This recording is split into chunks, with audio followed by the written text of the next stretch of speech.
The sacral chakra is your area of receptivity, creativity, and even sensual intimacy with others. It's an area of deep connection. In this video, I'm going to show you the signs of a sacral chakra block and how to balance it so that you can get your charisma, your abundance, and your emotional, relational intimacy with others back into balance. I'm Brandy Joy, and this is the second video in the Chakra mini-series on how to get your internal world and your energy back into balance.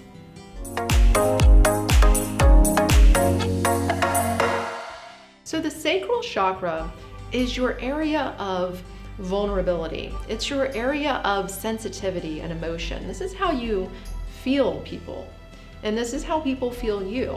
If this chakra is imbalanced, then you might have a lack of abundance in your life, a lack of flow of energy from other people, but also just a lack of flow of energy in terms of money and just things coming your way.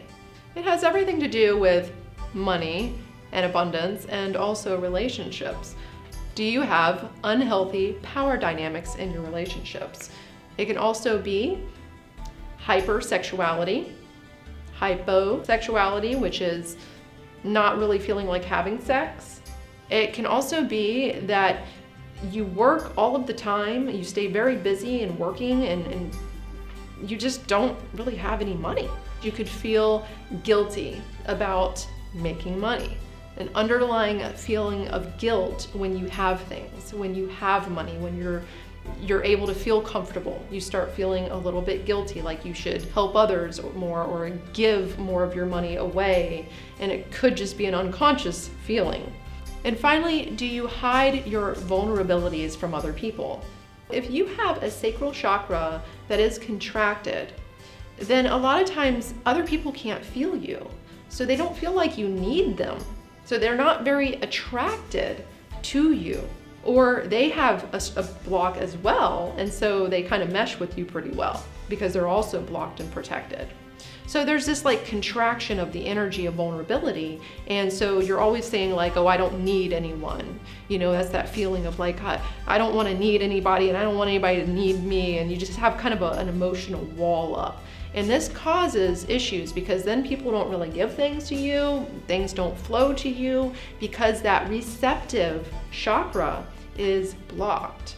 So let's talk about the wonderful sacral chakra healing ritual that you can do to balance out this chakra and heal it. So the first thing you want to do when you're setting up for your sacral chakra healing ritual is to set up the chakra activators for this chakra. And so the activators will be symbols that correspond to this chakra energy. And so that would be gemstones like moonstone is a very healing chakra activator for this particular chakra. And then we have crystal quartz is a good one for this one. Anything orange like citrine, and the smell of jasmine is another one. So what I always say is you want to create a ritual. You get into a sacred space, a room, where you can kind of set it up and put some of these nice crystals and gemstones that are healing for the second chakra around you. You could hold some of them if you want to. You put the scent of jasmine into the air. And you could even make it a nice lighting of orange or any type of orange tones. You could use a lamp. You could even use a salt lamp because salt rocks are orange in color, so you could use that for either of the two lower chakras. And of course we have you know, tapestries you could place around or pillows that are orange, and just make it nice and warm and cozy for yourself as you go into this healing ritual. So next you want to start with the sacral chakra exercises for activation. And these sacral chakra exercises they're very similar with the first chakra because these two are very close to each other and they're both like the root area. So this one would be you know, dancing just like with the root chakra or Shakti shake. Those types of things are very helpful for opening these low chakras. We talked about that in the root chakra video, so make sure you go back to the root chakra if you are having a block in your sacral, because if you are blocked in your sacral, make sure your root is nice and flowing and open before you start working on your sacral chakra. You start at the bottom and you work your way up. That's what we always say in Tantra. So anything tantric yoga is very healing for these low chakras, the second chakra in particular. So you can do some sound healing exercises.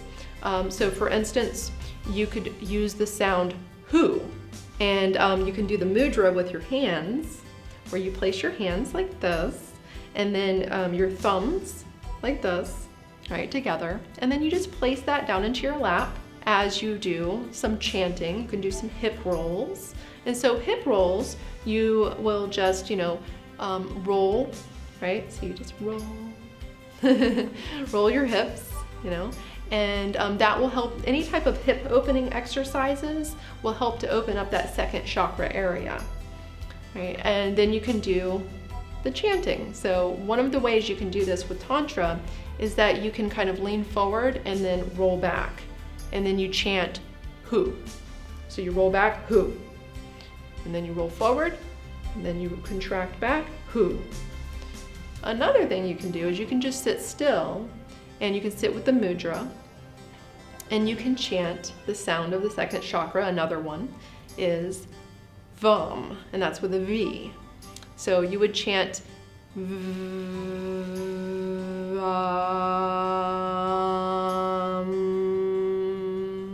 So you vibrate each of those different sounds, the V, the A, and the M, for an extended period of time. And you do that with a low, deep sound resonance of your voice, right? It needs to really vibrate into your body. Some other things you could do are Qigong exercises. So Qigong exercises, what you can do is you can take your hand and place one hand over, maybe your left hand over your right hand, which is how I usually do it. And you go down below your belly button and you just start doing what's called knocking.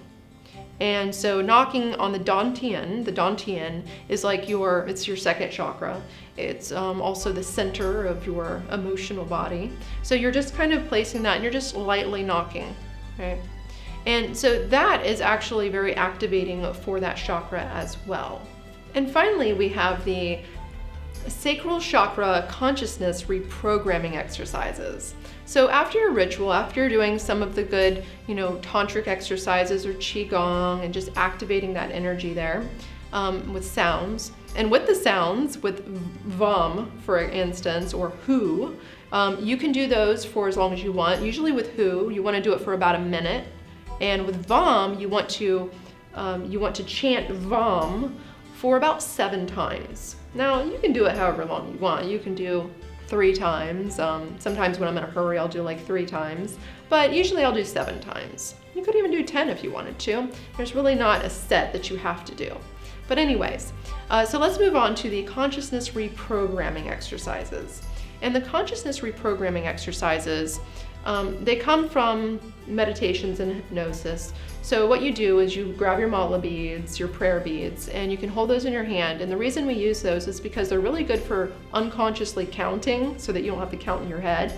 And so you just use a bead per chant that you say. So I would say to choose an affirmation like, I am open to receiving, or I am open to receiving love, or I am open to receiving abundance. So anything about opening and receiving, those types of affirmations are very healing and very opening for this particular chakra. Because this chakra, it can close down pretty easily for a lot of people. And remember, the chakras can close down, get contracted in certain situations, and then open back up depending on your situation. But overall, this one usually has a lot of negative programming going on from earlier childhood, when you feel like you had to protect yourself and hide your vulnerabilities and stuff. So just opening and receiving and actually saying that to yourself can be very healing for this one. So if you like this video, please click the like button below and feel free to share it with your friends that might need some sacral chakra healing work, and make sure you subscribe if you haven't. And if you have any questions or if you have any suggestions for some upcoming videos you'd like to see, just let me know in the comments below. I do read your feedback and I do love to hear from all of you. So thanks so much for joining, and see you in the next video.